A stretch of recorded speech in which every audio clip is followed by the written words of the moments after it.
Begini Mas Budi, yang pertama, Sejahtera-T itu berada di Bojonegoro. Itu yang membawa awalnya adalah Mas Srianto. Itu tahun 1979. Diawali beliau ya sekitar umur 25 sampai 27 itulah umurnya, mendapat tugas mengajar atau ditempatkan di SMP Murno. Kebetulan dalam kesehariannya beliau memang ya orangnya sederhana, lembah mana dan sebagainya, gerapya, berkomunikasi dengan kawan-kawannya baik dan sebagainya. Kemudian pada suatu hari di Murno itu tempatnya juga di SMP sana, ada semacam peragaan pencak silat dor. Bukan pencak dor yang sekarang ini, bukan, tapi pencak, atraksi pencak silat begitu saja yang dilakukan oleh masyarakat setempat yang gemar pencak silat di sana. Kemudian setelah peragaan ada semacam kayak semacam sambung persaudaraan. Ketika itu Pak Mas Srianto itu ya hanya melihat karena dia penggemar pencak ya hanya melihat. Tapi ketika saat itu dipanggil namanya, Pak Srianto dari Sejahtera-T, silakan naik dan sebagainya. Sekali, dua kali, tiga kali, akhirnya beliau naik. Pemahaman sambung yang diketahui Pak Srianto atau Mas Srianto itu ya sambung seperti alanya Sejahtera-T gitu. Maka kalau dia diingat ya dibalas dengan serangan dan sebagainya. Maka ketika di sana betul begitu ditunggu tidak nyerang-nyerang, sudah kembangan datang kok gak nyerang-nyerang, dibiarkan dulu. Tapi begitu mau nyerang didului oleh Mas Srianto itu, deng, jatuh, naik lagi, ditendang lagi, jatuh dan sebagainya. Nah, dari situ marah,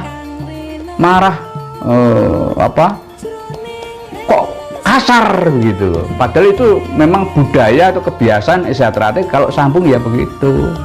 Itu. Kemudian hampir dikeroyok Pak Srianto itu. Kemudian lari, diamankan oleh kepolisian, dibawa ke kantor polisi, diamankan di sana. Ya begini ini Sejahtera-T ya begitu itu. Jadi tidak paham kalau caranya hanya mengambil topi atau mungkin jawil-jawilan, itu tidak paham. Maka mereka ya dengan cara-cara mungkin ya ditendang, di circle dan sebagainya gitu. Nah, dari disitulah diawali dari peristiwa itu. Kemudian ada ketidakpahaman terhadap pencak, akhirnya nggak paham terhadap Sejahtera-T. Pak Srianto melihat itu akhirnya disenangi oleh masyarakat sekitar. Ada 1-2 orang, kemudian banyak siswanya juga ingin latihan Sejahtera-T. Ya alhamdulillah ada beberapa pemuda atau remaja yang ikut latihan Sejahtera-T di Murno. Dari situ dulu ya dilatih oleh Pak Srianto, Mas Srianto dilatih. Mas Srianto itu disahkan dari warga Sejahtera tahun 1972. Nah, 72. Jadi kalau sekarang ya sudah beberapa puluh tahun lah mengabdi di Sejahtera-T. Dilatihlah. Salah satu siswanya itu karena pendidikannya itu harus selesai di maka ada beberapa yang kemudian pengen meneruskan latihan ini. Kalau harus pas di Bojonegoro balik lagi ke Murno kan terlalu jauh sekali. Nah, senyampang dengan itu ada warga-warga yang pengen kumpul. Dulu kan jarang sekali warga di Bojonegoro ini. Warga itu adalah orang yang sudah disahkan menjadi pendekar di Sejahtera-T. Nah, senyampang itu ada orang-orang yang pengen berkumpul sesama anggota Sejahtera-T. Ada pendatang yang namanya Pak Suryono dengan Mbak Diah waktu itu. Mbak Diah itu ya suami istri. Kemudian datang lagi namanya Mas Sutrisno. Nah, Mas Sutrisno itu pengesahan tahun 1968 yang dilatih langsung oleh Mas Imam. Ketika itu beliau juga bekerja di Bojonegoro, ketemu dengan Pak Suryono, terus menjalin komunikasi, mencari warga-warga yang ada di Bojonegoro ini. Nah, akhirnya ketemulah Mas Rianto itu. Mas Rianto tahu kalau ada di Bojonegoro itu ada warga-warga, datanglah ke Bojonegoro. Kemudian singkat cerita, Mas Rianto nitipkan siswanya itu.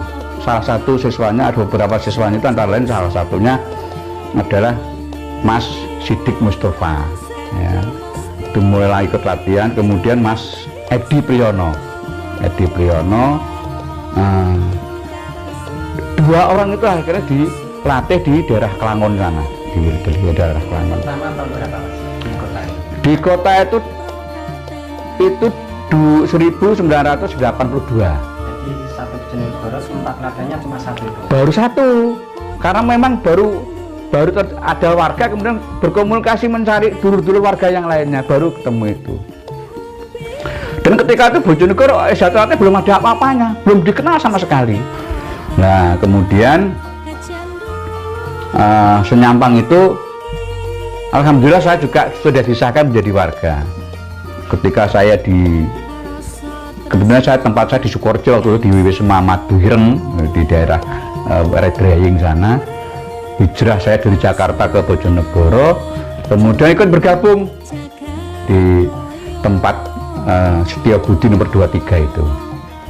Bergabung di sana, ya akhirnya ikut melatih Sidik dan saudara Edi Priyono itu. Nah, dari awal latihan hanya dua orangnya itu, ternyata pemuda-pemuda Klangon itu ngintip, melihat, oh ada latihan pencak di sana. Padahal di sana juga ada salah satu perguruan besar pada waktu itu.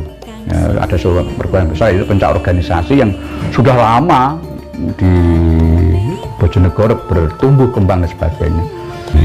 Nah, dari situlah saudara sekalian muncul pemuda-pemuda yang tadinya hanya mengintip, ikut mendaftarkan di sana,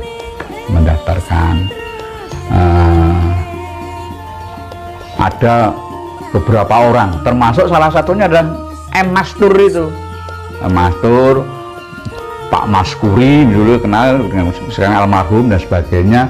Karena banyak pemuda-pemuda yang ada di Klangon di daerah Jalan Setiabudi yang mendaftarkan di Santrate. Wah, di situ latihan. Saya ketika masuk pertama kali juga tidak tahu harus sambungnya, harus ngemong dan sebagainya. Begitu siswa, karena dia sudah siswanya hijau, ketika itu saya masuk, siswa itu sudah sabuknya sudah hijau. Karena sabuknya hijau, ya saya ketika disuruh sambung, ya sambungnya ya seperti sambung yang ada di wilayah Kidulan, wilayah Ngawi, Madiun dan sebagainya, ya kasar, ya saya dengkuli, saya circle dan sebagainya. Tapi dengan didikan yang sedemikian rupa, alhamdulillah dua-duanya menjadi orang yang mampu membawa diri dengan baik. Alhamdulillah sekarang sudah jenderal bintang 1 di Jakarta, di Menko Hukam, nama Sidik Mustafa. Satunya lagi Mas Edi Priyono, ya kepala security di salah satu hotel di Surabaya. Ini berawal dari situ. Kemudian latihan di sana terus-menerus. Mas Tris, ya, Sutrisno itu ya, saya kenal dengan Mas Tris. Ketika itu badannya kekar sekali, sehingga pola-pola latihan memang dibikinkan sedemikian rupa sehingga orang yang belajar matang betul. Digawe kayak gedokan begitu, kemudian dibuatkan semacam sasaran, tempat sasaran, ya bisa dari kayu, bisa dari sansaknya itu dari ban mobil, kemudian gawe gedokan begitu, gawe gantungan diberi santai dan sebagainya. Ya alhamdulillah hasil didikan dari Master itu menjadi orang yang hebat dalam perjalanan kehidupannya. Itu dulu sementara. Monggo ya tanyakan apa lagi.